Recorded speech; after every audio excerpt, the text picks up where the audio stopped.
Assalamualaikum warahmatullahi wabarakatuh. Bismillah, alhamdulillah, wassalatu wassalamu ala rasulillah Sayyidina wa maulana Muhammadin abdillah. La hawla wa la quwata illa billah, ma ba'd. Hadratul Muhtaramin yang terhormat, beliau Habib Ja'far Al-Musawwa. Yang saya hormati para jamaah yang berada di ruang salat utama Masjid Agung Jawa Tengah, dan para santri Ma'had Tahfidz Al-Quran MAJT Basnas Jawa Tengah, dan yang saya hormati para pendengar Radio Dais dan pemirsa MAJT TV serta TVku dimanapun Anda berada. Alhamdulillah, di kajian malam pada hari ini kita masih dijumpakan kembali oleh Allah Subhanahu wa Ta'ala dalam keadaan sehat walafiat. Kajian pada malam hari ini yaitu kajian kitab hadis, tafsir kajian kitab Riyadhus Shalihin, tafsir hadis Riyadhus Shalihin. Insyaallah akan disampaikan oleh beliau guru kita, narasumber kita, beliau Bapak Habib Ja'far Al-Musawwa, dengan mengusung sebuah tema tentang sunnah memakai pakaian putih. Untuk itu apabila nanti para jamaah dan para santri yang ingin bertanya bisa langsung saja ditanyakan kepada guru kita. Dan bagi para pendengar serta pemirsa yang ingin bertanya bisa melalui chatting WhatsApp-nya Radio Dais di 082133670000. Untuk mengawali kajian pada malam hari ini, mari terlebih dahulu kita buka dengan bacaan umul kitab Liridhoillah wa li syafaati Rasulillah. Al-Fatihah. A'udzubillahi minasyaitonir rajim. Bismillahirrahmanirrahim. Alhamdulillahirabbil alamin arrahmanir rahim maliki yaumiddin. Iyyaka na'budu wa iyyaka nasta'in ihdinas siratal mustaqim siratal ladzina an'amta 'alaihim ghairil maghdubi 'alaihim waladdallin. Amin. Selanjutnya mari kita simak bersama-sama kajian pada malam hari ini bersama dengan beliau Habib Ja'far Al-Musawwa. Waktu kami persilakan.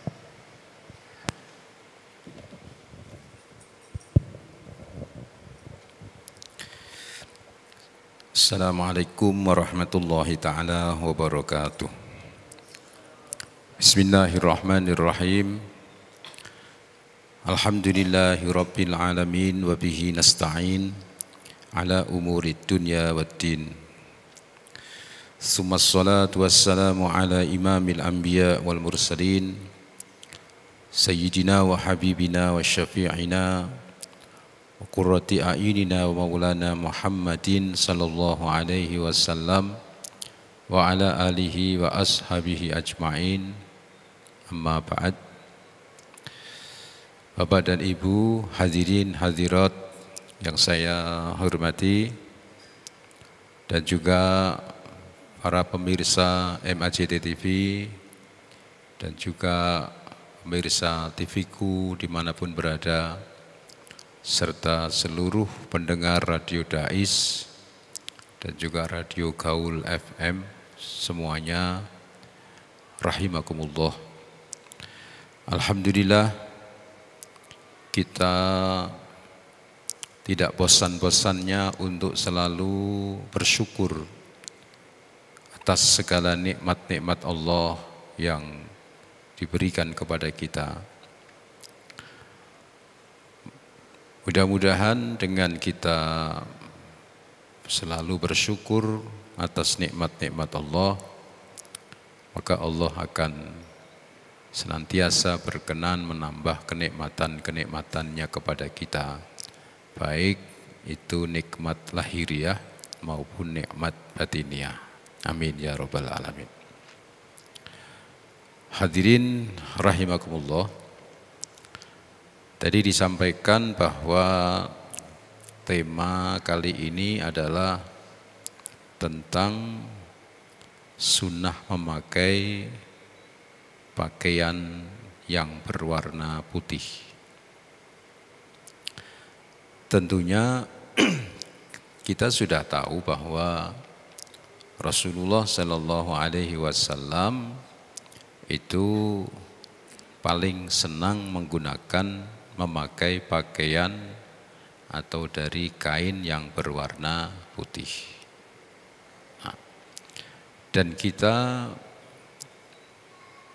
memang diarahkan usahakan untuk selalu mengikuti apa yang ada pada Rasulullah Sallallahu Alaihi Wasallam. Karena memang Rasulullah itu diutus oleh Allah sebagai uswatun hasanah. Cara bagaimana Rasulullah memakai pakaian, cara bagaimana Rasulullah makan dan minum, cara bagaimana Rasulullah berjalan, itu semua adalah contoh yang baik. Termasuk selera berpakaiannya Rasulullah ini juga menjadi contoh yang baik. Terlebih dahulu saya bacakan firman Allah Subhanahu wa taala supaya jangan sampai kita ini terlalu asyik membahas tentang Rasulullah, akan tetapi kita buta tentang makrifat kepada Allah. Ya. Jadi urut-urutannya itu kan kita belajar mengenal Allah, belajar mentauhidkan Allah, belajar menuruti apa yang menjadi perintah Allah. Dan yang kedua, kita belajar makrifat kepada Rasulullah, mengimani Rasulullah, kemudian mengikuti apa yang menjadi ajaran dari Rasulullah, supaya tidak kebalik. Makanya di dalam kitab Riyadhus Shalihin ini, di dalam setiap bab itu selalu dimulai dari mengutip ayat Al-Quran, supaya nyambung apa yang dilakukan oleh Rasulullah ini berdasarkan, menjabarkan, mencontohkan apa yang ada di dalam Al-Quran. Ya. Saya bacakan bismillahirrahmanirrahim. A'udzubillahi minasyaitonirrajim. Bismillahirrahmanirrahim. Ya bani Adam, qad anzalna 'alaikum libasan yuwari sawatikum warisha wa libasut taqwa dzalika khair. Surat Al-A'raf. Ya. Wahai anak Adam, sesungguhnya kami telah menurunkan kepada kamu sekalian pakaian untuk menutup auratmu dan pakaian indah untuk perhiasan. Dan pakaian takwa itulah yang paling baik. Jadi artinya begini, tadi yang saya sampaikan, jangan sampai kita ini terlalu asyik mempelajari, mengenal Nabi, tapi kita tidak mengenal Allah. Ya. Tadi disebutkan bahwa Allah berfirman, kami telah menurunkan kepadamu ya pakaian untuk menutup auratmu. Pengertian dari menurunkan itu, apakah Allah menurunkan kain dari atas gelawur-gelawur? Tidak. Ya. Jadi manusia itu diberi rasa, diberi pikiran, ya, diberi akal sehingga bisa berpikir tentang bagaimana cara menutup aurat. Yang pertama, manusia itu secara naluriah memiliki sifat ya malu. Manusia itu memiliki sifat malu. Nabi Adam dan Ibu Hawa itu ketika diturunkan, dikeluarkan dari surga, diturunkan ke bumi, itu tidak berpakaian. Jadi perhiasan-perhiasan yang dari surga yang berupa sutra dan emas dan sebagainya itu begitu dikeluarkan secara otomatis pakaian-pakaian tadi itu lepas. Nah, ketika keduanya ini diturunkan, maka keduanya ini sempat meraih dedaunan yang dari surga. Ada rasa malu. Padahal keduanya itu turun di bumi, tidak ada manusia. Ya, yang ada hanya manusia, ya, 2 orang itu dan paling binatang-binatang. Tidak ada yang melihat, itu sudah ada rasa malu, risih kalau tidak berpakaian. Nah, itu sesuatu anugerah yang diberikan oleh Allah Subhanahu wa taala pada setiap manusia. Makanya Nabi mengatakan al-haya'u minal iman. Malu itu bagian dari iman. Kenapa kok bagian dari iman? Karena manusia itu ketika dilahirkan ke muka bumi ini sudah dalam keadaan beriman. Kullu mauludin yuladu alal fitrah. Setiap manusia yang dilahirkan ke bumi ini dalam keadaan suci, dalam keadaan beriman. Karena ketika masih dalam alam ruh, semua manusia ini sudah menyatakan keimanannya kepada Allah. Nah, iman itu kalau diumpamakan gelondongan, ya, sebagaimana Nabi pernah bersabda bahwa iman itu jumlahnya itu ada 60 sampai 70. Ada yang begini, termasuk, ya, malu itu adalah bagian dari iman. Termasuk menyingkirkan duri di jalan itu bagian dari iman. Nah inilah Nabi Adam menunjukkan bahwa sekalipun tidak ada yang melihat, maka Allah sudah membekali diri manusia kepada Nabi Adam dan Ibu Hawa rasa malu. Dengan memiliki rasa malu itu sehingga muncul ide, muncul pemikiran bagaimana supaya aurat ini bisa ditutupi. Nah, itulah bahasa Allah menurunkan pakaian. Begitu. Wallahu a'lam, waktu itu pikirannya bagaimana kok bisa, ya, ada kapas terus dibintal menjadi benang, terus menjadi kain sehingga bisa menutupi. Siapa yang memberikan akal? Siapa yang memberikan ide seperti itu kalau tidak Allah Subhanahu wa taala? Ya. Nabi Adam waktu itu enggak ada yang memberi contoh. Apa ono pabrik kain? Ya, ora ono wong gawe kain waktu itu. Hanya Nabi Adam. Tapi ada inisiatif untuk bagaimana supaya ini tidak tertutup. Mungkin karena supaya tidak kedinginan, karena apa. Tapi ada, nah artinya apa?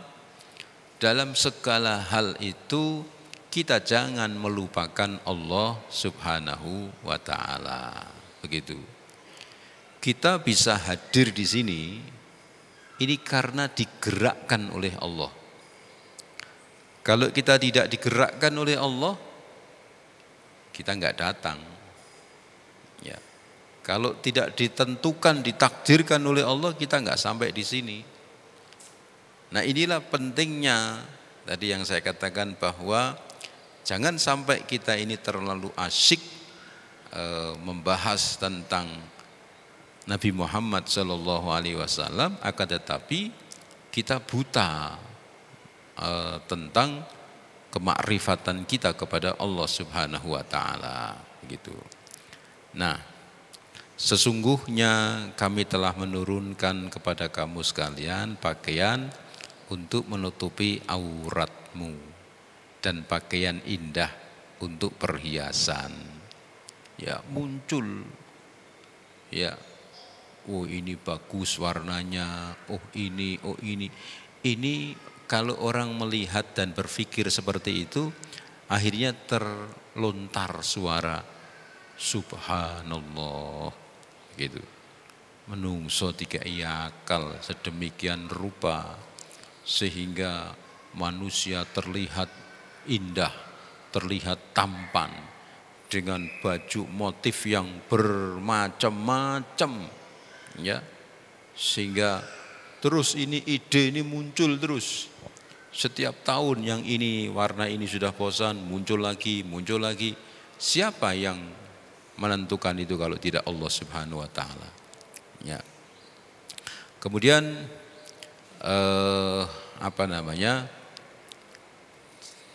kembali kita dalam tema sunnah memakai pakaian yang berwarna putih.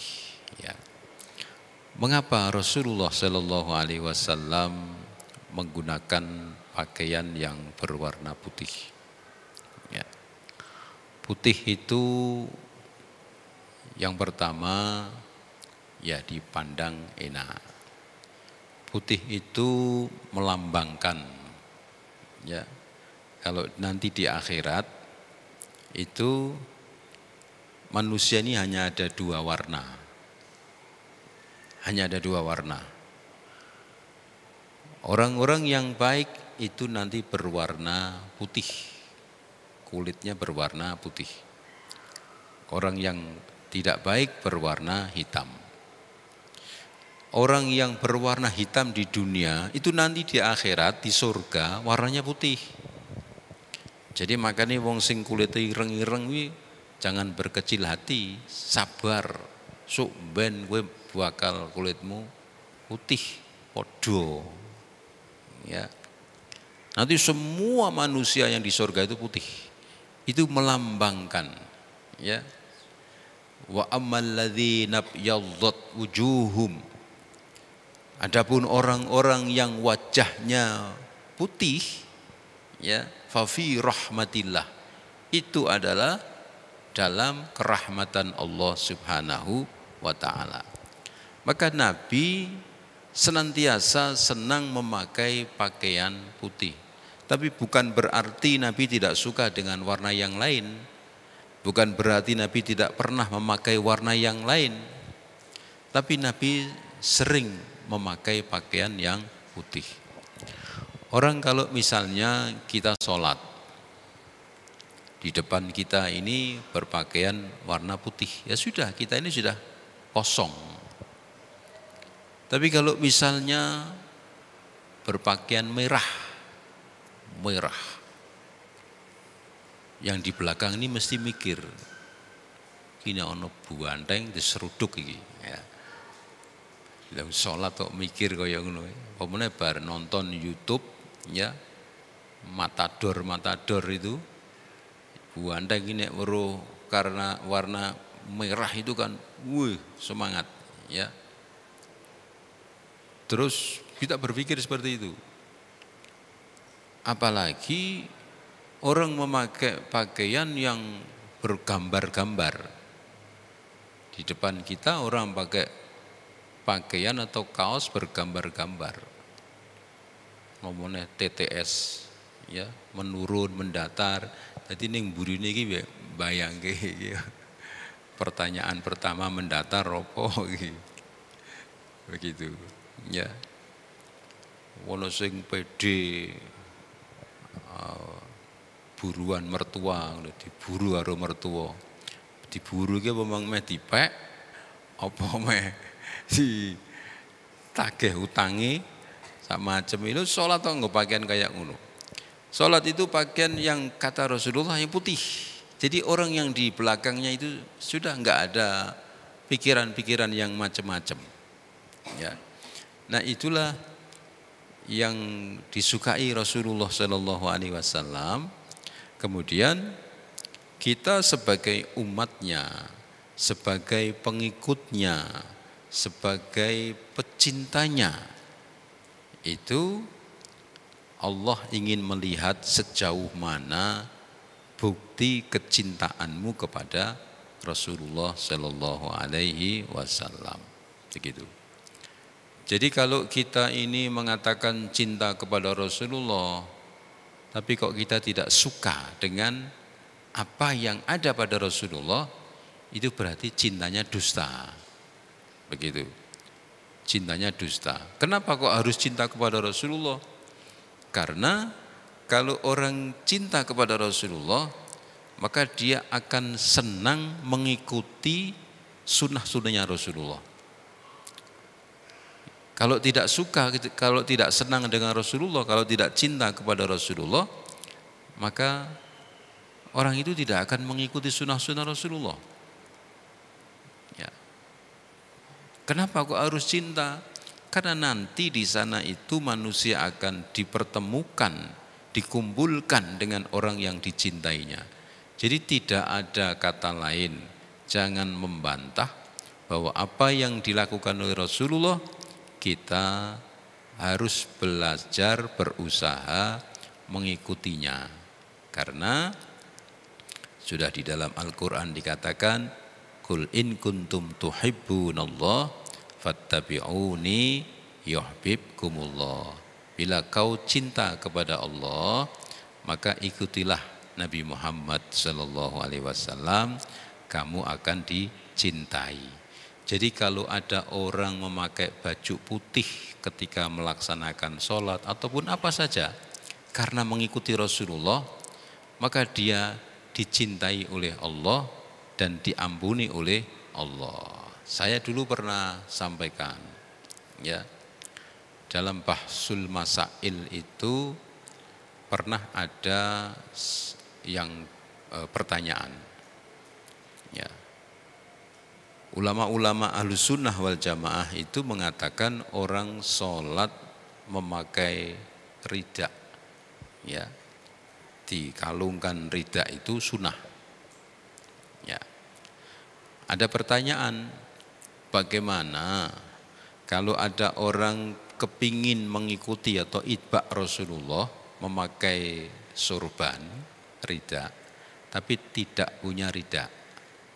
Lalu orang itu menggunakan tali sepatu, ya, karena ingin seperti Rasulullah mengkalungkan sesuatu di sini. Begitu. Maka dalam Bahsul Masail itu diputuskan orang itu tetap mendapatkan kesunahan. Jadi yang dinilai itu bukan talinya, tapi itba'nya ini. Karena tolak ukur keimanan seseorang itu dilihat dari sejauh mana dia mencintai Rasulullah Sallallahu Alaihi Wasallam. Kecintaan kepada Rasulullah itu tolak ukurnya adalah dilihat dari sejauh mana dia mengikuti sunnah-sunnah Rasulullah. Jadi kalau ada orang mengatakan cinta kepada Rasulullah, tapi kok tidak pernah mengikuti kesunahan Nabi, maka itu berarti cintanya bohong. Begitu. Nah, maka dari itu para ulama sudah sepakat, pokoknya memakai baju berwarna putih itu hukumnya sunnah, karena Nabi senang memakai pakaian berwarna putih. Nah, kemudian saya tambahkan hadis yang dikutip dari Sayyidina Ibnu Abbas radhiyallahu anhuma, anna Rasulullah sallallahu alaihi wasallam qala, sesungguhnya Rasulullah sallallahu alaihi wasallam bersabda, ilbasu, berpakaianlah kamu semuanya, min siyabikum, dari pakaian-pakaianmu, al-bayadha, yang berwarna putih. Fa innaha, maka sesungguhnya berpakaian berwarna putih itu min khairi siyabikum, termasuk sebaik-baiknya pakaianmu. Ditambahkan wa kaffinu fiha mautakum, dan beri kafanlah orang-orang yang meninggal dengan kain yang berwarna putih. Sudah, jangan dibahas. Ya, kalau ada orang mengkafani jenazah dengan warna hitam, silakan. Mau warna jambon, silakan. Sudah, jangan dilarang. Tapi kita hanya mengetahui dia tidak mengikuti anjuran dari Rasulullah Sallallahu Alaihi Wasallam. Loh, apa harus putih? Tidak harus putih. Ya, yang menjadi masalah itu ini yang menyuruh, yang memerintahkan Rasulullah. Rasulullah itu sebagai utusan Allah. Jadi apa yang dikatakan oleh Rasulullah ikuti. Begitu. Bahkan Nabi pernah bersabda, kamu belum beriman sehingga gitu. Nafsumu itu mau tunduk dengan apa yang datang dari Allah dan Rasulnya. Begitu. Nafsumu. Nafsu itu kan kayak kemarin misalnya orang minum ki enaknya diglegek langsung apa diseruput. Gitu. Pasti orang mengatakan kalau nafsu ya, oh ya diglegek enak. Begitu. Orang itu dikatakan nek kue nurut Kanjeng Nabi seruput-seruputo.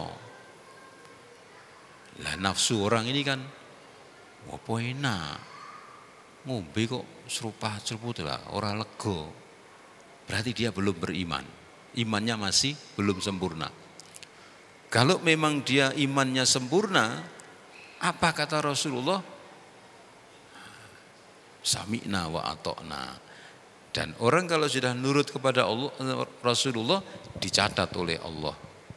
Dicatat oleh Allah, maka dia akan dicintai oleh Allah Subhanahu wa taala, gitu ya. Saya kira cukup.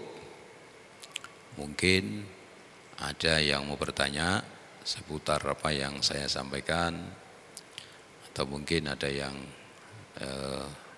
mendengar dais yang ingin menanyakan, monggo saya persilakan.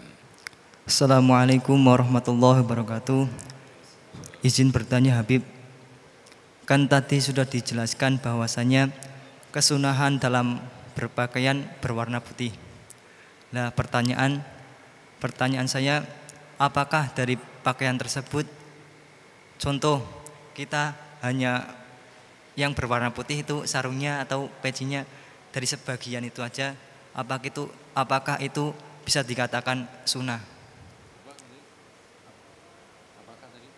Apakah dari sebagian yang kita pakai, contohnya sendalnya warna putih atau pecinya putih, hanya pecinya aja yang putih, atau sarungnya yang putih, itu apakah masih mendapatkan kesunahan?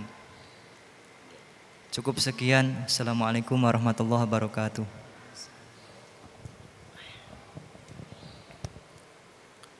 Ini yang ditanyakan ini kan setelah mendengarkan dari paparan tentang warna putih yang disukai oleh Nabi.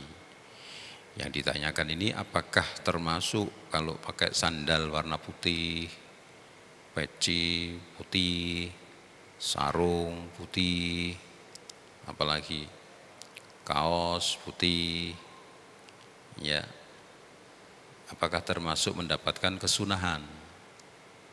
Ya bisa mendapatkan kesunahan. Pakai kopiah yang berwarna putih, pakai sarung berwarna putih, ya, pakai baju berwarna putih, ya dia karena itu warna yang disenangi oleh Nabi. Orang pakai warna kadang-kadang maraki ngeluh, ya, ada warna yang muter-muter gitu, ini kena panas itu dulu ngeliyang wong, ada itu kan mengganggu. Tapi kalau putih itu netral, enak. Ya, putih itu apa namanya, termasuk menghindari rasa sombong. Beda nih wong pakaiane wah warnane bisa kerubiu, nek putih ya wis ngono kuwi lah. Ya, jadi tidak terlalu menonjol dan tidak begini tidak begitu, netral aja itu putih itu. Jadi enak. Nah, itu yang disukai Nabi itu seperti itu. Nabi tidak mau warna yang menonjol. Apa warnanya yang variasi begini-begini, enggak. Warna yang adem. Ya. Kopiah putih bagaimana? Boleh dapat sunnah. Sandal putih, ya nek ono tidak apa-apa ya. Ono sandal putih warnane. Cepit ya mesti cepete hijau, abang, biru kan gitu. Nek kowe iso entuk sandal putih, dinggo putih. Nek perlu mbok cat, cepete mau warna putih. Ya. Atau kayak sandal-sandal yang itu Di hotel-hotel itu kan sandalnya warna putih. Aku go balik san putih. Ya. Jam tangan pakai putih sisan. Wes serba putih kabeh. Ya. Boleh. Yang penting pokoknya cinta kepada Nabi, mengikuti Nabi, itu sudah dapat pahala. Begitu ya. Ayo, ada lagi? Ada, Ini maju sini. Ada lagi, ya.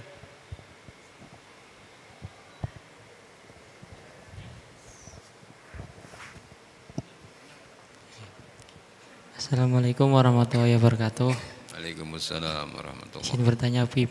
Tadi kan ada itu katanya orang yang lahir itu membawa iman. Terus yang lahir dari orang non-Islam itu berarti masih membawa iman apa gimana? Oh ya. Tadi saya katakan bahwa setiap bayi yang lahir itu dalam keadaan iman. Ini yang ditanyakan, bagaimana kalau ada anak lahir dari orang yang non-muslim, yang bukan Islam, apakah dia beriman? Ya beriman.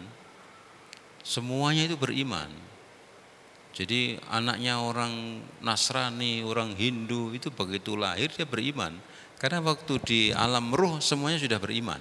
Sudah menyatakan, alastu birabbikum qalu bala syahidna. Sudah beriman itu.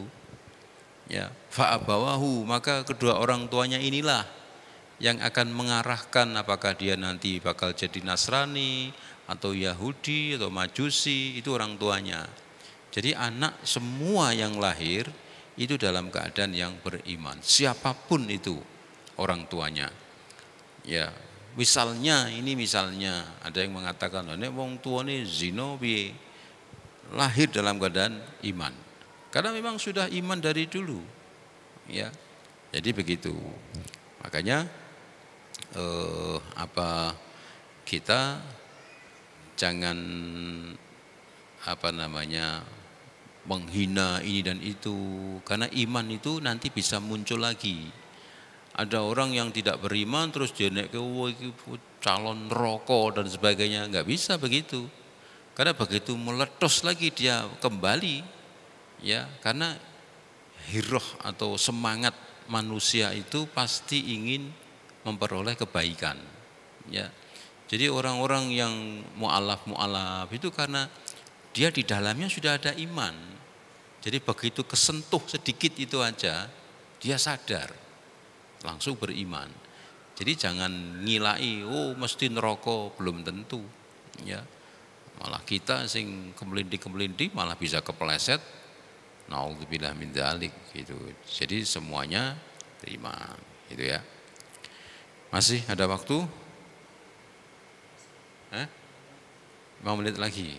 Oh ya, ada enggak yang mau bertanya lagi? Ini ada dari yang masuk ini WA yang ingin bertanya. Assalamualaikum warahmatullahi wabarakatuh. Waalaikumsalam warahmatullahi wabarakatuh. Saya Ibu Rosidah izin bertanya, Bib, bolehkah seorang perempuan ketika sholat hanya memakai mukena, tidak memakai baju seperti biasa? Yang kedua, bolehkah seorang perempuan sholat memakai baju biasa tapi tidak memakai mukena? Terima kasih, Bib. Ini maksudnya orang pakai mukena nggak pakai daleman, gitu ya. Orang nggo wong wedok tadi, orang nggo BH, orang nggo celono, nganggone mukena tok. Ya.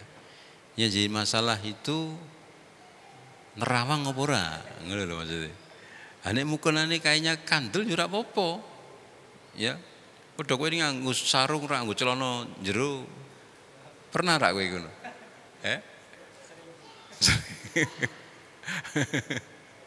Ya ora apa-apa. Nah, cuma nek kowe nganggomu ning jaba kena matahari diterowong kan ketok. Nah, gitu ya. Boleh enggak pakai mukena, enggak pakai daleman? Boleh. Yang penting pokoknya mukenanya itu tidak sampai nerawang, kainnya tebel begitu ya. Jadi orang perempuan kalau sholat itu kan beda dengan laki-laki Ya, perempuan itu kalau sedekapnya itu memang dianjurkan begini. Jadi jangan begini. Kalau begini ini ada tonjolan, ini nonjol, sini nonjol. Nah, wong lanang ndelok kan, weh. Tapi nek begini kan wong lanang wis mikir, apa ki tonjolan kok ning tengah ngene iki. Kene kiri kanan enggak ketok gitu. Kadang perempuan itu supaya jangan memancing hal-hal yang bisa menarik perhatian laki-laki. Terus yang kedua, bagaimana berpakaian tidak mukena tapi untuk sholat? Boleh, asal menutup aurat. Ya, misalnya pakai abaya, pakaian kayak orang Arab itu yang grobioh itu, asal semuanya tertutup. Ya, bagaimana orang perempuan pakai pakaian training, nutupi aurat kabeh, ya, tapi nganggune training. Entuk ora, sah ora, sah. Tapi ora diterima sholatmu. Oh, sholat nggo training. Melentung kabeh ngene. Ya buar to ya. Ora sopan to sholat nggo training. Gitu. Ya. Jadi harus berpakaian gitu ya. Jadi rasa nyeleneh ngono lho. Mau sholat jenazah ning jero kali, udo. Maka ra ketok. Ora sujud. Kenapa ora? Ya ora kena aturane menutup aurat. Menutup aurat kok jegur kali. Udah. Ana lele lewat ya bar. Masya Allah, pertanyaan ini kok rada lucu nih ya. Sudah cukup ya? Ya. Cukup. Alhamdulillah kajian pada malam hari ini sudah paripurna. Untuk itu mudah-mudahan kajian pada malam hari ini mendapatkan ridho dari Allah Subhanahu wa taala, berkah dan manfaat untuk kita semua. Mari kita baca hamdalah bersama. Alhamdulillahirabbil alamin. Akhirul kalam wallahul muwaffiq ila aqwamit thoriq. Wassalamualaikum warahmatullahi wabarakatuh.